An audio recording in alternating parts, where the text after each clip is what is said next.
And I think when you are able to alleviate that pressure from it, like we were talking about the difference of like the extrinsic goals of trying to be the best in the world versus just trying to be my best self, you know, and setting authentic goals to myself.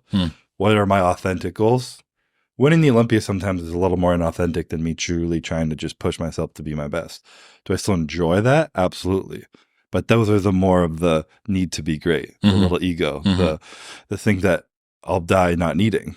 But the intrinsic goals that are regardless of things out of my control, you know, win, lose, beat him, don't beat him. What's in my control of just being myself and who I am, showing up at my best, knowing that I can go to sleep at night knowing I was myself. We talked about pressure as a privilege last time, but this is actually the same, but in reverse. This is privilege is a pressure. Privilege is a pressure. Yeah. The privilege you have carries along with it this pressure in order to perform. Well, your parents didn't have this opportunity. Yeah. Think about your 6-time Mr. Olympia. You're really going to think about maybe not going for 7. Why wouldn't you leave it the most dominant athlete in history? Why are you going to drop the, you know, like privilege is a pressure. Yeah. And it's one of the odd byproducts of anybody that's doing really, really great things that a lot of people are driven by this unconscious assumption that they're not enough unless they do great things. And it'll cause you to go and do great things, but to what end? What's the outcome? What's the texture of your mind like when you go to sleep on a nighttime? Do you really want that? Do you feel great doing great things? Do you feel like shit doing great things? What's it worth? What's the price? Do you think you're like an odd person to become a world champion? I think so. I don't know if everyone. I think so. You think so too? Yeah, I think you're a fucking weird guy to be a world champion. I totally agree. I think most people would be like, "There's no fucking way this guy's gonna be pussy." World champion if they were literally this little bitch, you know. But I don't know. I think, in my opinion, what I've learned very deeply over the years is that confidence is just truth. You know, it's just being honest. And there's people who put on this false bravado of arrogance of being like, you know, they were 5th place at the Olympia last year. Don't pick out whoever was 5th and pick on them, but someone not winning, like, I'm going to show up and I'm going to win this Olympia. I know it in my heart. It's like, you don't know that, you're lying. That's not confidence. It's just a lie.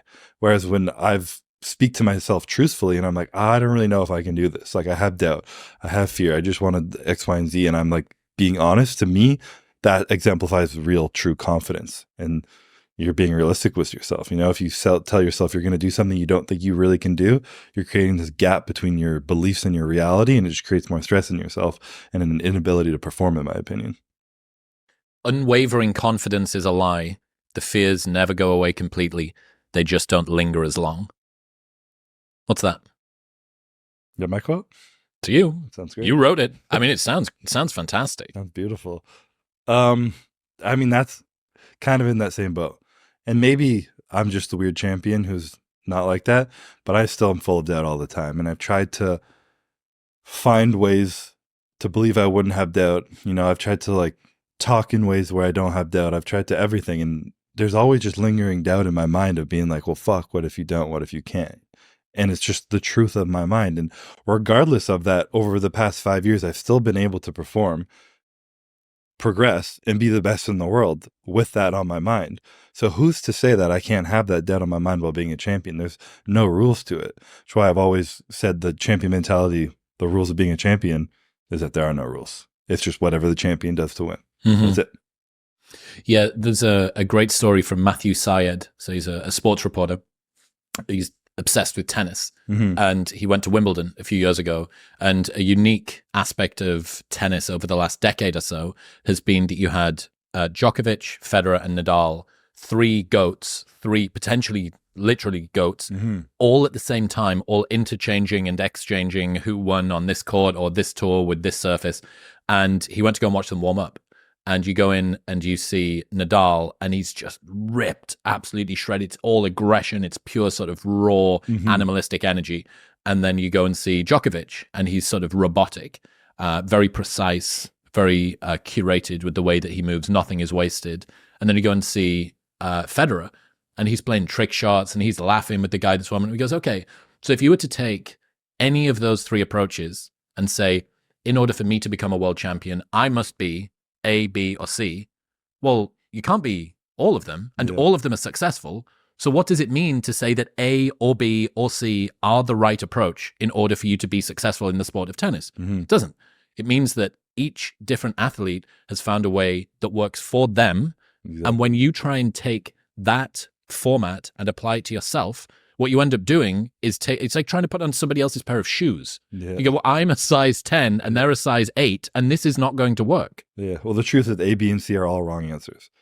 Anything out there is the wrong answer. You have to build it in yourself, you know? And like I talk about the cookies of the intuition, you know, over time, you build intuition. When you can get into a flow state of just trusting yourself to show up as you are. And if it's playful, if it's intense, if it's quiet, if it's loud, if it's doubtful, if it's whatever, if it's just who you are and you're not needing to put on any facade, and you are able to release that mask and show up in a flow and trust your instincts and act on instinct, I don't think you can be beat. What do you say to people who often feel fear? You mentioned the fears never go away completely. Feeling fear sucks, not very comfortable. Yeah. Nobody wants to feel fear. I don't want to feel fear. But as somebody that's intimately familiar with that and pressure, what do you say to people who notice it come up, or what do you do yourself? I would say when I start to feel fear about something now, I turn it into excitement, because in the past when I've started to feel fear, it's because something big that I've worked hard for that's really important to me has started to come creeping up closer. And there's something beautiful about the human experience of stress and anxiety, nervous fear, and all those things. And just trying to embrace that and lean into it is the best way I've been able to handle it when it comes to performance. But when there's stuff that's actually like impending fear of my health, let's say, something that I can't just be like, lean into the excitement that I might have a health problem or something. I've found, again, I've tried to embrace it and just feel it and sit with it and feel feelings, as we've talked about many times, and that's helped. But there's another level of giving it the validation that it deserves, the feeling, the validation it deserves. And that, to me, that's being able to vocalize it out loud.